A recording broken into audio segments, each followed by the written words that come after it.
একমাত্র আদরের ননদিনীর আবদারে মাঝ রাতে আজকে তাকে বিদেশি স্যুপ বানিয়ে খাওয়াচ্ছি। আমি তার একমাত্র ভাবি বলে কথা, তার যত উদ্ভট বায়না সবকিছুই আমার কাছে। ভিডিও দেখে তার খুব ইচ্ছে করেছে থাই স্যুপ খাবে, থাইল্যান্ডের খাবার, বাপরে বাপ। তবে মজার বিষয় হচ্ছে এত রান্না বান্না করলেও থাই স্যুপ আমি কখনোই বানাইনি। থাই স্যুপ আজকে আমি ফার্স্ট টাইমই বানাচ্ছি। চিকেন গুলোকে সুন্দর করে পিস পিস করে ধুয়ে রেডি করে নিলাম। টিকিওয়াইউর এই মাল্টি কুকারটাতে আজকে আমি স্যুপ বানাবো। এই জিনিসটা কি যে কাজের, একদম ইনস্ট্যান্ট হিট হয়ে যায়, মানে খুবই পাওয়ারফুল। আমি আগে চুলা অন করিনি, আগে সুন্দর মতো সবকিছু সাজিয়ে নিচ্ছি, চুলা পরে অন করব। ডিমগুলো আমি বাটিতে ভেঙে নিচ্ছি। এই ডিমগুলো না ডাবল কুসুমের ডিম, একটা ডিম ভাঙলে মনে হয় দুইটা ডিম আছে এখানে। তবে কুসুম বেশি হয়ে ভালোই হয়েছে, কারণ আমার এই স্যুপ বানাতে লাগবে শুধু এই কুসুমগুলোই। আমি বেশি করেই 4টা কুসুম এখানে অ্যাড করে দিলাম। আর তারপর দিচ্ছি কর্নফ্লাওয়ার, যাতে স্যুপটা একটু থিক হয়, একটু ঘন হয়। যদিও বিদেশি রান্না করতেছি, তবে আমার নিজের ইচ্ছা মতো ভাবে করতেছি, একটু কাস্টমাইজ করে। যা যা লাগবে সবকিছুই বের করে নিলাম। আর তারপর একে একে অ্যাড করে দিচ্ছি আমি চিলি ফ্লেক্স, টমেটো সস। এটার মধ্যে এখন দিয়ে দিচ্ছি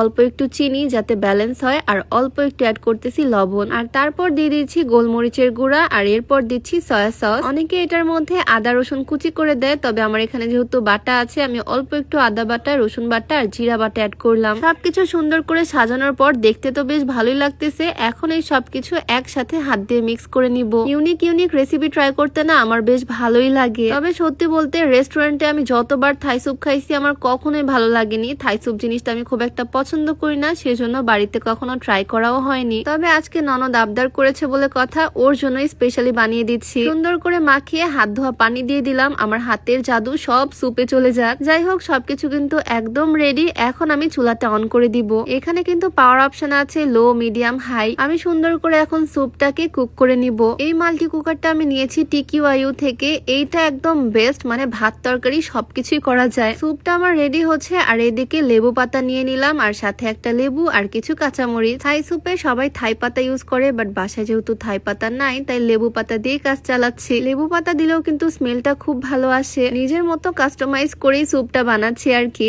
এবার স্যুপের মধ্যে আমি লেবু পাতা অ্যাড করে দিলাম, তারপরে দিয়ে দিচ্ছি কাঁচামরিচের কুচিগুলো। লেবুর রস দিব একদম সার্ভ করার সময়, কারণ লেবুর রস দিয়ে জাল করলে লেবুর রসের ফ্লেভারটা ঠিক থাকে না। আমার থাই স্যুপের কালারটা একটু সাদাটে টাইপ আসছে। এটা কেন আসছে প্রথমে আমি বুঝতে পারিনি, এরপরে বুঝলাম ডিমের কুসুমটা বেশি হয়ে গেছে। ডিমের কুসুম কম করে দিলে হয়তো এটা লাল লালই থাকতো। যাই হোক, লুকিংস ম্যাটার করে না, ফার্স্ট টাইম বানাইছি, এখন দেখি টেস্টটা ভালো হলেই হয়। সবকিছু কমপ্লিট করতে আমার রাত বেজে গেছে 12:30। যদিও এই স্যুপটা একদম ইনস্ট্যান্ট হয়ে যায়, খুব একটা সময় আমার লাগলো না। স্মেলটা খুব ভালো আসতেছে। আর এই মাল্টি কুকারটা হয়ে তো আমার কাজ আরো ইজি হয়ে গেছে। এইটা তোমরা টিকিওয়াইউ পেজ থেকে পাবা, পেজটা আমি ডেসক্রিপশনে মেনশন করে দিব।